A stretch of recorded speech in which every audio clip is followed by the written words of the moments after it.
प्रणाम सर। प्रणाम सर। प्रणाम सर।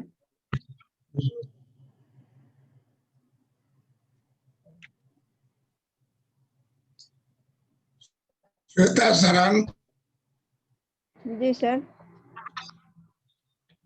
जेएस मिल का ईयर देखो तो। 1777 साल था। Adam Smith. जेएस मिल सर 1848 में प्रिंसिपल ऑफ पॉलिटिकल इकोनॉमी प्रकाशित किए थे।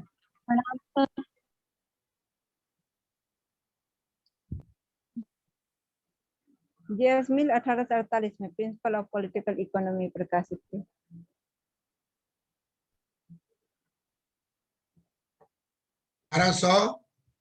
1848। क्या नाम था किताब का? Principles of political economy. लिख लीजिए 1848।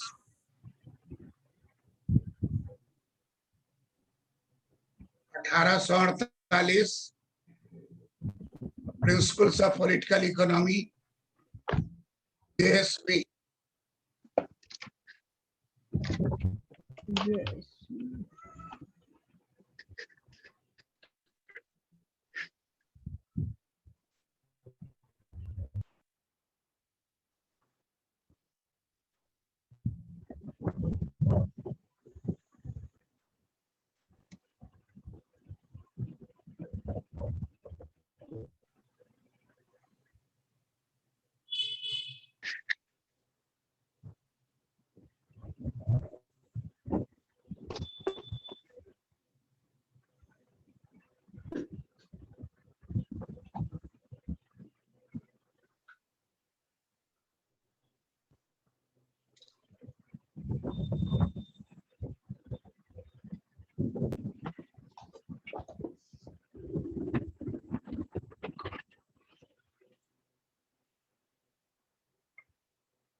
प्रणाम सर।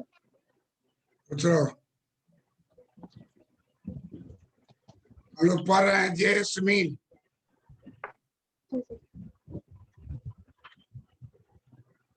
1848 में जेएस मिल ने किताब लिखा प्रिंसिपल्स ऑफ पॉलिटिकल इकोनॉमी।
लिख लिए?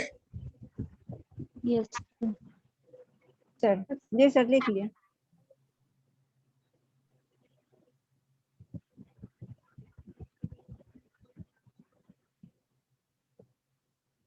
कैमा पॉइंट था? 5वां। 5वां सर, चार। 4 हो गया। 5वां 5वां कितना पॉइंट हो गया? 4 हो गया सर, 5वां होगा।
लिख लिए?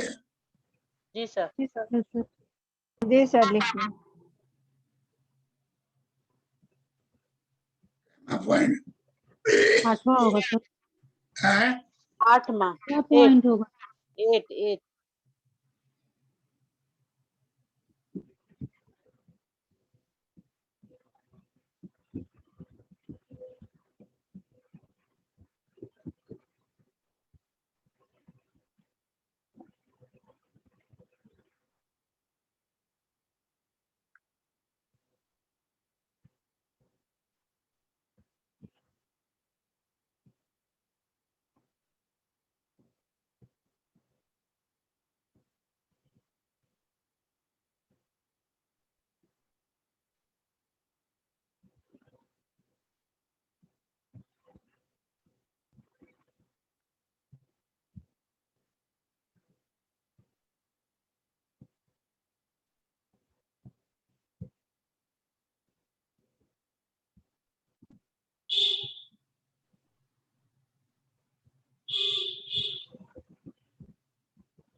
कट गए क्या सर? हम्म। टूट गए।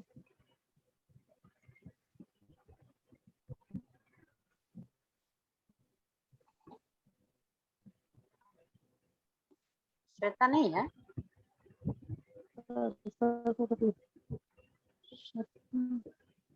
छोटा है। तो लगा ये भी गई। ये भी तो हो सकता है सरकारी हस्तक्षेप का समर्थन करने लगे या जरूरत है क्या। क्या बोली? और आधा जो लिख के छोड़े इसमें मतलब कह रहे हैं कि सारे सरकारी जरूरत हस्तक्षेप पड़ा। का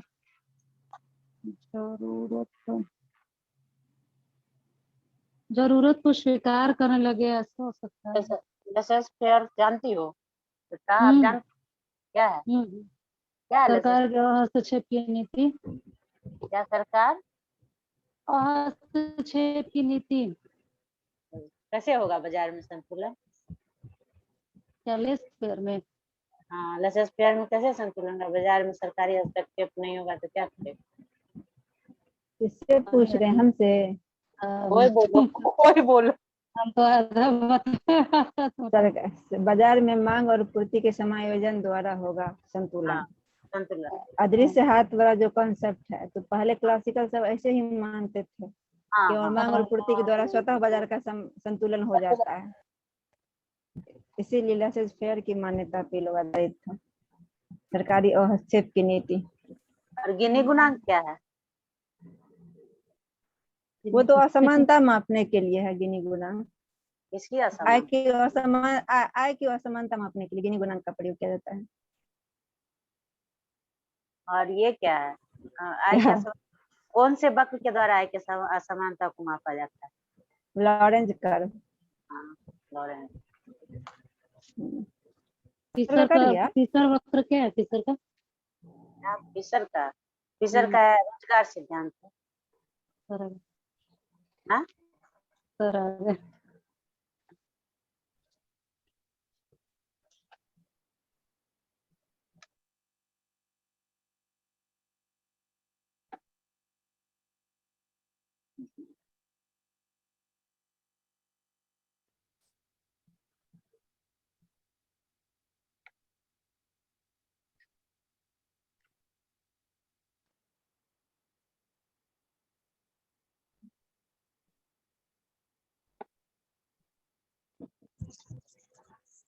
सर इसमें छूट गया था कुछ, सरकारी हस्तक्षेप की जरूरत पर होना चाहिए। होना चाहिए। हाँ, सरकारी हस्तक्षेप होना चाहिए, की जरूरत पर होना चाहिए। पर क्लासिक होना चाहिए। विपरीत हो गया और सरकारी हस्तक्षेप की जरूरत होना चाहिए। जरूरत पर जेएस मिल शुरू में लेसेस फेयर तथा फ्री ट्रेड के समर्थन किया, किंतु अपने जीवन के अंत काल में क्लासिकल से सरकारी हस्तक्षेप की जरूरत मानना, ये भी तो लिख सकते हैं। जरूरत वही होना चाहिए। या उसको जरूरत को स्वीकार किया तो ऐसा। हाँ ठीक है। जैसमिल का आधा जीवन जो है लेसेस जी फेयर आधा जीवन क्लासिकल के सपोर्ट में है। जी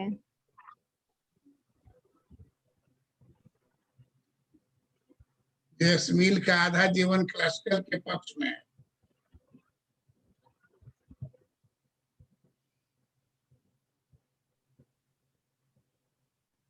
किंतु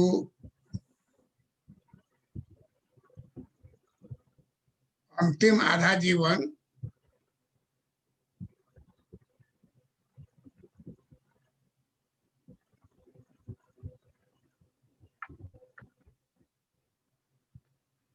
क्लासिकल के विपक्ष में है,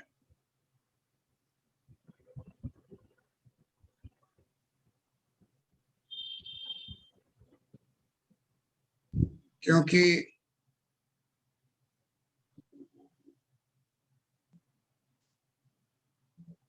सरकारी हस्तक्षेप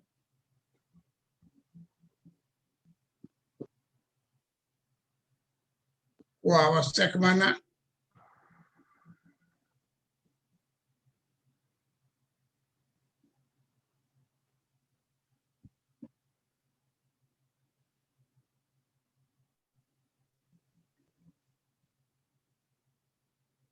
मजदूर को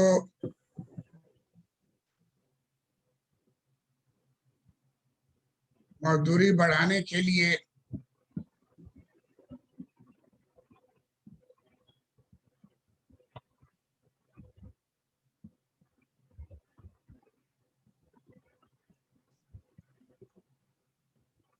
आवाज उठाने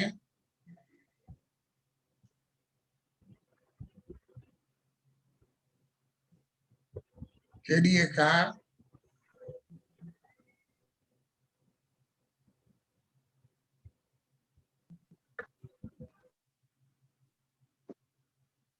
स्वतंत्र व्यापार के खिलाफ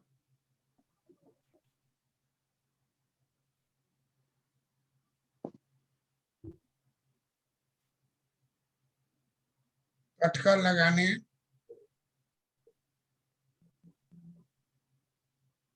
पर जोर दिया।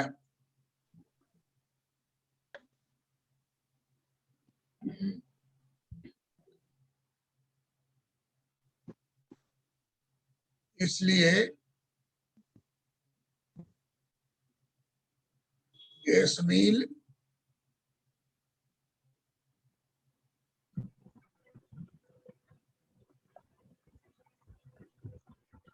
क्लासिकल के पक्ष तथा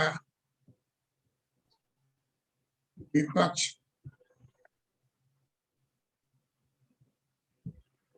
दोनों में है।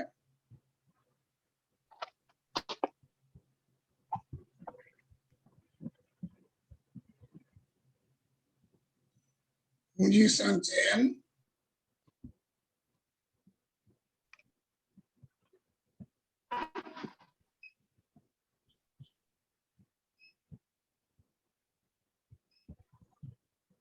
सर पूंजी संचयन को बचत भी कह सकते हैं ना? पूंजी संचयन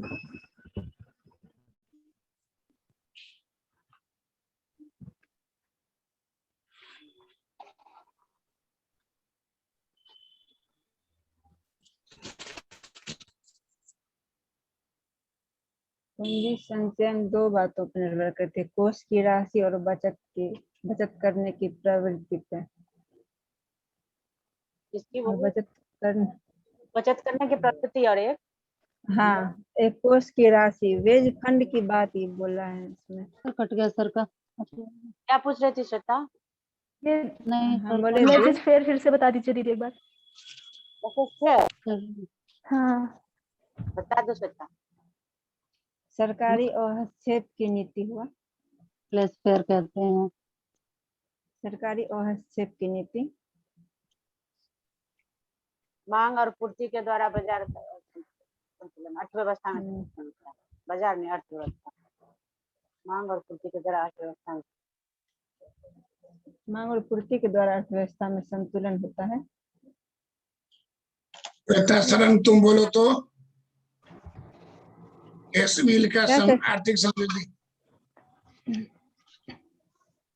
श्रीमान जीएस मिल ने अपना ग्रोथ मॉडल अपनी पुस्तक प्रिंसिपल्स ऑफ पॉलिटिकल इकोनॉमी 1848 में प्रकाशित किया, जिसमें उन्होंने उत्पादन को भूमि श्रम पूंजी का फलन माना है। आर्थिक समृद्धि पूंजी संचयन का प्रतिफल है। वेज फंड पूंजी से प्राप्त होता है। लेसेस फेयर को स्वीकार किया, किंतु सरकार की भूमिका को भी महत्वपूर्ण माना है। मिल ने शिक्षा के क्षेत्र में सरकार का पूर्ण हस्तक्षेप माना है। माल्थस के जनसंख्या सिद्धांत को स्वीकार किया है। जनसंख्या नियंत्रण आर्थिक समृद्धि के लिए आवश्यक है। पूंजी अस्थिर है तथा पूंजी से ही मजदूरी का भुगतान होता है, इसलिए वेज फंड अस्थिर है। मजदूरी जीवन निर्वाह स्तर पर ही रहेगा, कभी कभी जीवन निर्वाह से अधिक मजदूरी मिलता है। आर्थिक समृद्धि के लिए बचत में वृद्धि करनी होगी। पूंजी में केवल सर्कुलेटिंग पूंजी को लिया जाता है, अस्थिर पूंजी को नहीं लिया जाता है। आर्थिक समृद्धि तब होगी जब सर्कुलेटिंग कैपिटल में वृद्धि होती है। जेएस मिल शुरू में लेसेज फेयर तथा फ्री ट्रेड का समर्थन किया, किंतु अपने जीवन के अंतिम काल में क्लासिकल से विपरीत हो गया और सरकारी हस्तक्षेप की जरूरत को स्वीकार किया। यानी जेएस मिल का आधा जीवन क्लासिकल के पक्ष में है, किंतु अंतिम आधा जीवन क्लासिकल के विपक्ष में है, क्योंकि सरकारी हस्तक्षेप का आवश्यक माना, मजदूर को मजदूरी लाने के लिए आवाज उठाने के लिए कहा, स्वतंत्र व्यापार के खिलाफ टक्कर लगाने पर जोर दिया। इसलिए जेएस मिल क्लासिकल के पक्ष तथा विपक्ष दोनों में है। Correct. Shweta Singh. Yes sir. श्रीमान, जेएस मिल ने अपनी पुस्तक प्रिंसिपल ऑफ पॉलिटिकल इकोनॉमी को 1848 ईस्वी में ग्रोथ मॉडल को दिया, जिसमें उन्होंने उत्पादन में भूमि श्रम तथा पूंजी उत्पादन को भूमि श्रम तथा पूंजी का फलन माना है।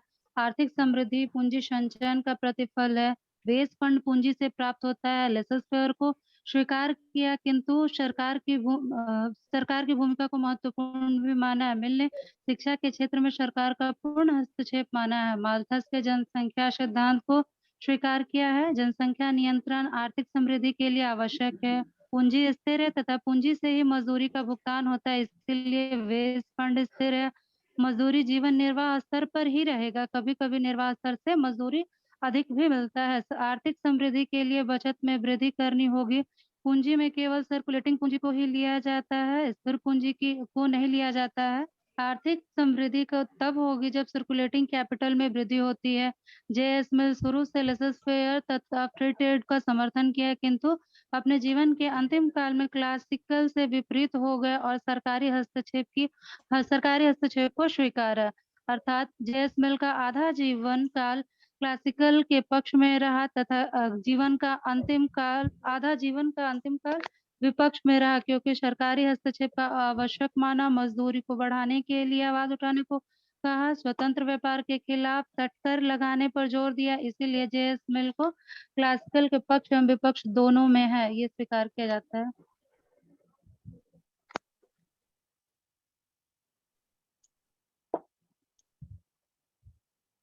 फिर सर का कट गया, पता नहीं क्या टावर का प्रॉब्लम सर का। बेटा क्या पूछ रहे थे आप? हेमा पूछ क्या रहे कहते हैं, थे। वो जो हेमा लेसर फेयर का जो है ना, लिख लेना। हम आपको बता रहे हैं हाँ, उसमें लिख लिखना लिए। क्या है, लिख लीजिए हाँ, कॉपी में। बता दीजिए। लिखिए, प्रिंसिपल ऑफ लेसर फेयर की स्थापना एडम स्मिथ ने किया था।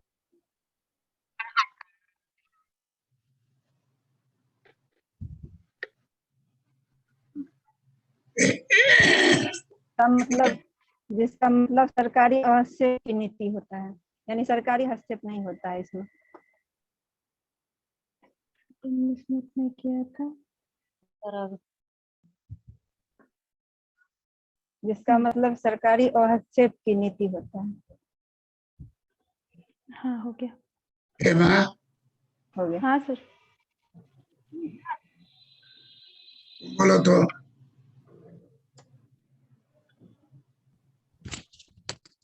जेएस मिल ने 1848 में अपनी पुस्तक प्रिंसिपल ऑफ पॉलिटिकल इकोनॉमी में ग्रोथ मॉडल के बारे में बताया कि उत्पादन भूमि श्रम एवं पूंजी का फलन, आर्थिक वृद्धि पूंजी संचयन का प्रतिपादन है।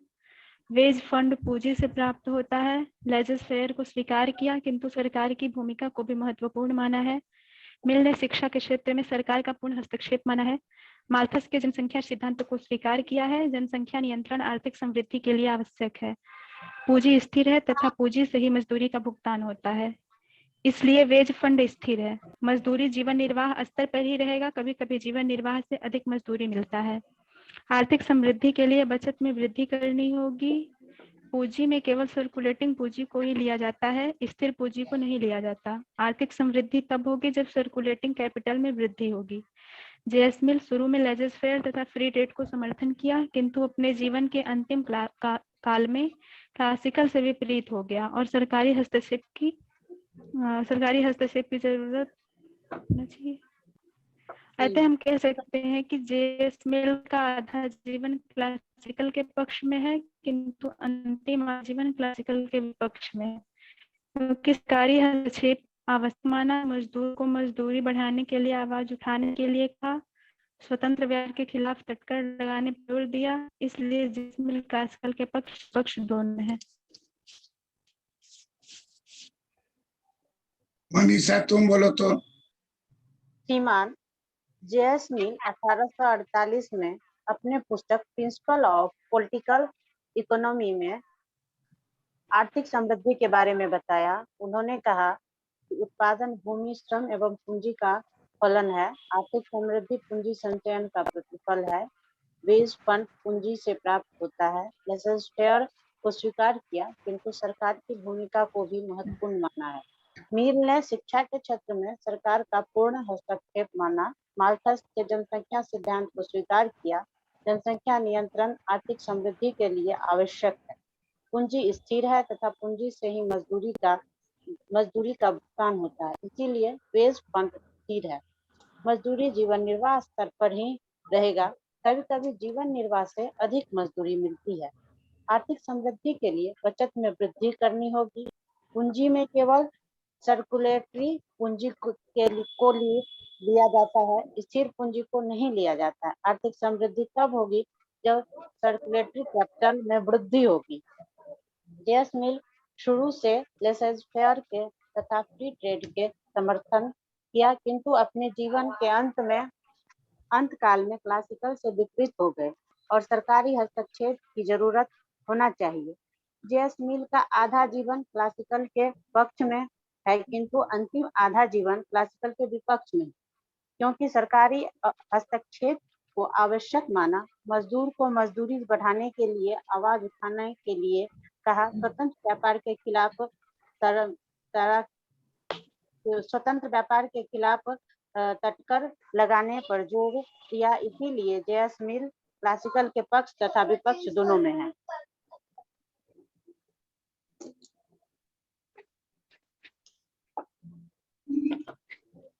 आ रहे हैं, क्लास हो रहा है।